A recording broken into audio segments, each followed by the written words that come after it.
Luke 2 and verse 20 says, "And the shepherds returned, glorifying and praising God for all they had heard and seen, as it had been told them." After the great emperor Caesar Augustus made sure that the Saviour of the world would be born in Bethlehem, how would the pronouncement be made? Surely, if God used such a mighty man to fulfill his purpose, the announcement would be by someone just as mighty. Today, there would be a proclamation at the palace, Parliament would be reconvened, all the news channels and papers would be full of the news, the internet would crash with a rush to announce and read of such an event. Well, in Luke chapter 2, interrupting what would be a night like any other night for this group of shepherds, was the unmissable brightness of the presence of an angel and the glory of the Lord. The angel brought good tidings to these shepherds, who in the society of their day were regarded as social outcasts. As a class of people, shepherds had a bad reputation. More regrettable was their habit of confusing mine with thine as they moved about the country. They were considered unreliable and were not even allowed to give testimony in the law courts. To these people it was announced, "For there is born to you this day in the city of David a Saviour." Why were they chosen? The birth of a Saviour demands a grand announcement in keeping with his stature. Was the task given to a president, a prime minister, or a committee such as the United Nations? It was not given first to royalty or governors or rulers, but to lowly shepherds. A saviour, which is what the world really needs, should surely be announced to someone much further up the social scale.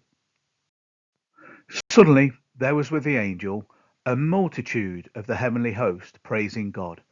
After the single angel's announcement, a group of angels appeared. This was a heavenly host that proclaimed peace.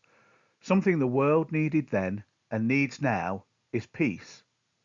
The job of announcing that the one who has brought that good news was now here was given to shepherds.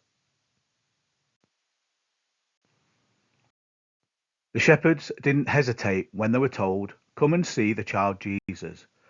"Let us go now" shows a real urgency. They didn't wait. They found Mary and Joseph in very humble surroundings, a place they had no concerns about approaching. Had it been in a palace, the shepherds would have thought twice about even entering the grounds. This was a place that was accessible to them. There they saw the baby in a manger, just as the angel had said. What could be more improbable than to believe that he was the king when born into these humble circumstances, to these humble people? Who would have thought they would be the first to see him? Having seen this, Luke continues, the shepherds went on to spread the news of Jesus' birth. Take time to consider these events. Events based in history, at an actual time and in a real place. Consider who God used to fulfill his purpose, from the most powerful to the most powerless. How much more can he use us now to proclaim his good news? It doesn't matter who you are or who you think you are, the story of Jesus' birth lets us know God's purpose will be fulfilled.